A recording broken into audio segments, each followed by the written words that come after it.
नमस्कार, mountain post में आपका स्वागत है। इस बुलेटिन में आप जान पाते हैं हिमाचल की टॉप 5 खबरें। तो चलिए करते हैं बुलेटिन की शुरुआत। पहली खबर, स्थगन प्रस्ताव पर चर्चा के बाद बुधवार को दिए गए मुख्यमंत्री के जवाब पर कांग्रेस विधायकों ने गुरुवार सुबह प्रश्नकाल शुरू होने से पहले ही हंगामा शुरू कर दिया। विपक्ष ने मुख्यमंत्री पर आपत्तिजनक शब्दों का प्रयोग करने का आरोप लगाया। कहा कि मुख्यमंत्री ने विपक्ष के लिए गलत शब्द इस्तेमाल किए। उन्होंने विधानसभा अध्यक्ष से इन शब्दों को रिकॉर्ड से हटाने की मांग उठाई। मुख्यमंत्री बोले, आपको दुख पहुंचाने की मेरी कोई मंशा नहीं थी। विस अध्यक्ष विपिन परमार ने रिकॉर्ड की जांच के बाद इस बाबत फैसला लेने का आश्वासन दिया है। करीब आधा घंटा पक्ष विपक्ष में तीखी नोकझोंक हुई। दूसरी खबर, शिक्षा मंत्री गोविंद सिंह ठाकुर ने कहा है कि कोरोना संकट में स्कूल शिक्षा बोर्ड और सीबीएसई से संबंधित निजी स्कूलों को सिर्फ ट्यूशन फीस लेने के लिए कहा गया है। ट्यूशन फीस 3 माह की जगह मासिक आधार पर लेने को कहा गया है। शिक्षण संस्थान शुल्क केवल उन वर्गों से ले सकते हैं जिन्हें ऑनलाइन शिक्षण सामग्री या कक्षाएं लगाई जा रही हैं। नालागढ़ से कांग्रेस विधायक लखविंदर राणा के सवाल के लिखित जवाब में शिक्षा मंत्री ने बताया कि लॉकडाउन में उत्पन्न वित्तीय संकट के कारण ट्यूशन फीस का भुगतान न करने पर ऑनलाइन कक्षाओं या पठन सामग्री से किसी बच्चे को वंचित नहीं किया जा सकता।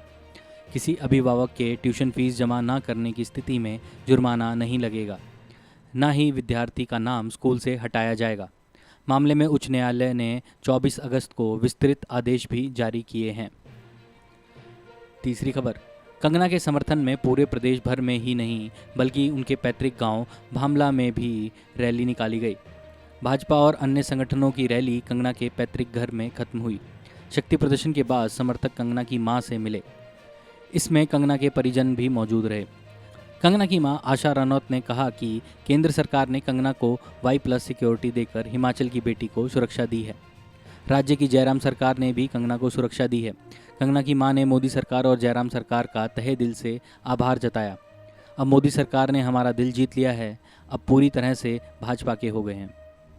चौथी खबर, मुख्यमंत्री जयराम ठाकुर ने कहा है कि हिमाचल में सरकार सड़कों और अन्य कार्यों में इंटरलॉकिंग टाइलें लगाने की नीति बनाएगी।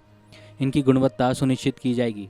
सीएम बोले कि पंचायत से लेकर लोक निर्माण विभाग की सड़कों और अन्य कार्यों में बिछाई जा रही इंटरलॉक टाइल्स और पेवर्स को बिछाने की गुणवत्ता से कोई समझौता नहीं होगा। इसके लिए नीति और नियम बनाए जाएंगे। इनकी कीमतों में भी एकरूपता होगी। इसके लिए पूरे दिशा निर्देश तैयार होंगे। पंचायतों में विकास कार्यों में रेत और बजरी की गुणवत्ता को भी सुनिश्चित करने की ज़रूरत है। पांचवी खबर, हिमाचल प्रदेश में गुरुवार को 122 कोरोना पॉजिटिव मामले आए हैं। मंडी जिले में एक साथ 53 नए मामले आए हैं। इनमें 38 एक निजी कंपनी के हैं।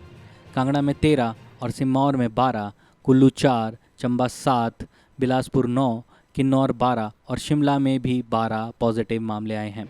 इनके साथ ही प्रदेश में संक्रमितों का आंकड़ा 8,295 पहुंच गया है। सक्रिय मामले 2,576 हैं। अब तक 5,645 मरीज ठीक हो चुके हैं। गुरुवार को 59 और मरीज ठीक हो गए हैं। फिलहाल हिमाचल टॉप 5 खबरों में बस इतना ही। दीजिए इजाज़त। नमस्कार।